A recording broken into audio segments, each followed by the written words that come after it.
आज हम बना रहे हैं लौकी का कोफ्ता। इसके लिए हमने लौकी ले ली। हमको मार्केट में लंबी वाली लौकी नहीं मिली थी, इसलिए हमने गोल वाली लौकी ले आई है। इसको हम दो पार्ट में काट लेते हैं। अब इसको हम ऊपर का हिस्सा ये काट देते हैं और इसका छिलका निकाल के इसको हम कद्दूकस कर लेते हैं। इसको हमने छोटे छोटे पीसेस में कट कर लिया है, देखिए बिल्कुल इस तरीके से। अब इसको हम कद्दूकस के इस साइड से कद्दूकस कर लेते हैं। लौकी को हमने कद्दूकस कर लिया है। अब इसका हम सारा पानी निकाल लेते हैं। बाउल ले लेते हैं। देखिए बिल्कुल इस तरह से हाथ से प्रेस करके इसका सारा पानी हम निकाल लेंगे। लौकी का सारा पानी निकाल लिया है। अब हम ये जो पानी बचा इसको हम फेंकेंगे नहीं, इसको भी हम छान के रख लेते हैं कटोरी में। लौकी का पानी जो निकला था इसको हमने कटोरी में रख लिया है। पानी निकलने से इसमें बेसन कम लगेगा। लौकी जितनी ज़्यादा रहेगी कोफ्ते उतने ही टेस्टी बनेंगे। इसी लौकी में हम ग्रेटेड हरी मिर्च और अदरक का पेस्ट डाल देते हैं। 1 चम्मच धनिया पाउडर डाल देंगे। आधा चम्मच काश्मीरी लाल मिर्च पाउडर डाल देते हैं।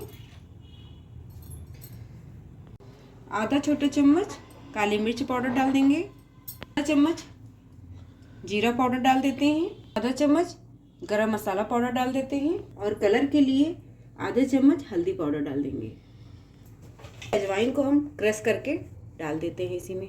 इन सब मसालों से कोफ्ते में टेस्ट बहुत अच्छा आता है। अब इसी में हम थोड़ा सा बारीक कटा हुआ हरा धनिया डाल देते हैं। सारे मसाले हमने इसमें डाल दिए हैं। अब इसी में हम 2 चम्मच बेसन डालते हैं। बेसन हम उतना ही डालेंगे जिससे हमारे कोफ्ते की बाइंडिंग अच्छे से हो जाए, और इसमें पानी का यूज हम बिल्कुल नहीं करेंगे। देखिए फ्रेंड, इसमें हमको बेसन कम लग रहा है, इसलिए अभी हम थोड़ा बेसन इसमें और ऐड। बेसन हम थोड़ा थोड़ा मिलाते चलेंगे। अब इसको हम चेक कर लेते हैं कि हमारी छोटी छोटी बॉल बन रही है कि नहीं बन रही है। ये नहीं कुछ। अब देखते हैं कि इसकी बाइंडिंग हो रही है कि नहीं। बिल्कुल इसी तरह से बाइंडिंग होनी चाहिए। अब इसी में हम 1 चम्मच नमक डाल देते हैं। नमक हम लास्ट में डालेंगे, नहीं नमक डालने से लौकी हमारी पानी छोड़ने लगती है। अब इसको भी हम अच्छे से मिक्स कर देते हैं।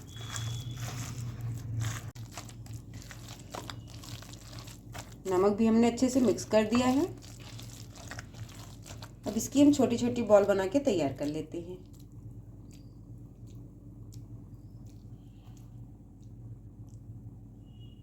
बिल्कुल ऐसी बॉल बनानी है हमको। तो हम बॉल बना के तैयार कर लेते हैं। अब इसको हम डीप फ्राई कर लेते हैं। हमारा गर्म हो चुका है। हमने पहले से कढ़ाई में तेल रख दिया था। इसी में हम सारी बॉल को हम फ्राई कर लेते हैं।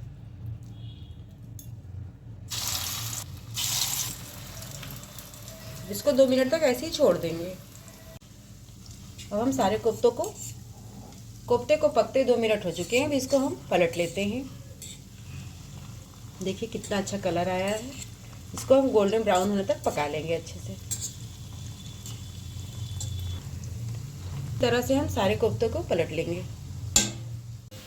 देखिए कितने अच्छे से कोफ्ते हमारे बन के तैयार हुए हैं। इनको अब हम प्लेट में निकाल लेते हैं।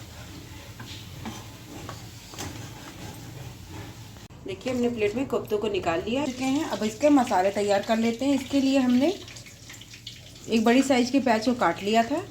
इसको हम दरदरा पीस लेते हैं। इसको हमने दरदरा पीस लिया। इसको कटोरी में निकाल लेते हैं। इसी जार में हम 2 हरी मिर्च डाल देते हैं। 2 टुकड़ा अदरक का डाल देंगे और 2 टमाटर को कट करके डाल देते हैं। 4 पीस में इसको हम कट कर लेंगे। दूसरा टमाटर भी हम कट करके इसमें डाल देते हैं। हम हरा धनिया डंठल के साथ इसी में डाल के इसका हम पेस्ट बना लेते हैं। कढ़ाई हमारी गर्म हो गई है। इसमें हम तेल डाल देते हैं। जीरा डाल दिया है। अब इसी में हम तेज पत्ता डाल देते हैं। लौंग डाल देते हैं, 2 हरी इलायची, दालचीनी, सारे गरम मसाले को इसी में डाल देते हैं। पिंच हींग डाल देंगे। जो हमने प्याज को दरदरा पीसा था इसको भी इसी में डाल देते हैं।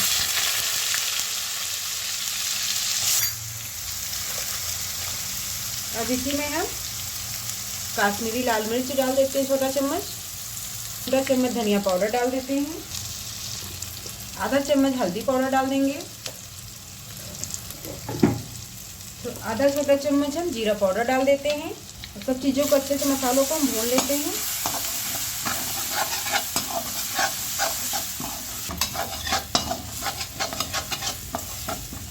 मसाले हमारे अच्छे से भुन गए हैं। इसी में हम 2 चम्मच बेसन डाल देंगे। बेसन डालने से हमारी ग्रेवी बहुत अच्छी बनेगी और गाढ़ी भी बनेगी। और बेसन को भी हम इसी साथ भून लेते हैं। मसाले हमारे जले नहीं, इसलिए हम इसमें जो लौकी का जूस बचा था हमारा, इसको भी इसी में हम मसाले के साथ डाल देते हैं। मसाले को अच्छे से हम पका लेते हैं।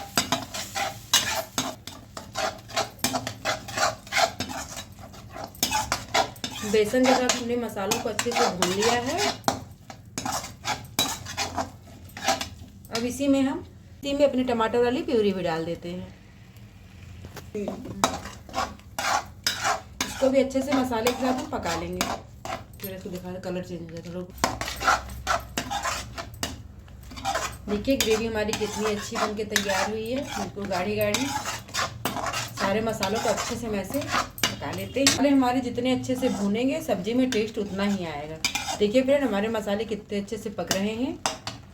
अब इसी में हम थोड़ी सी कसूरी मेथी को क्रश करके डाल देते हैं। कसूरी मेथी से लौकी के कोफ्ते का टेस्ट बहुत अच्छा आता है। अब इसी में हम आधा चम्मच गरम मसाला मिला देते हैं। तो भी अच्छे से हम मसालों के साथ भून लेंगे। मसाले हमारे अच्छे से पक चुके हैं। अब इसमें हम मसाले हमारे अच्छे से भुन गए। अब इसी में हम 1 गिलास पानी डाल देते हैं। आपके पास अगर कप है तो कप से 1.5 कप पानी डालिएगा। अब इसको भी अच्छे से हम मिला देते हैं पानी को इसी में।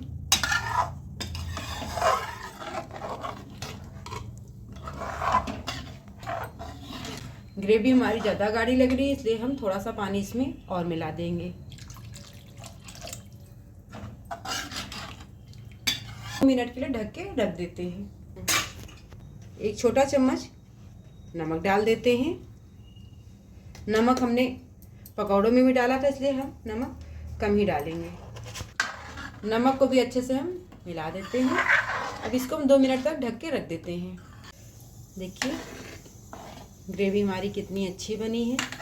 इसमें उबाल आ गया है सब्जी में। अब इसी में अपने पकौड़े डाल देते हैं।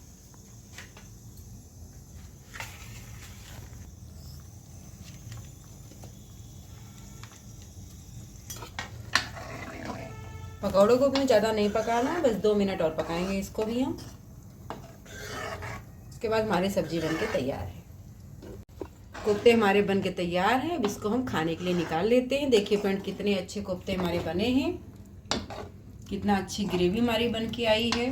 कलर भी इसका देखिए। कोफ्ते को आप पराठे के साथ खाइए, पूड़ी के साथ खाइए, चावल के साथ खाइए, खाने में बहुत टेस्टी होते हैं। कोफ्ते हमारे बनके तैयार हैं फ्रेंड। इसके ऊपर हम थोड़ा सा हरा धनिया डाल देते हैं। देखिए कितने अच्छे कोफ्ते हमारे बने हैं, बिल्कुल रुई जैसे मुलायम और सॉफ्ट।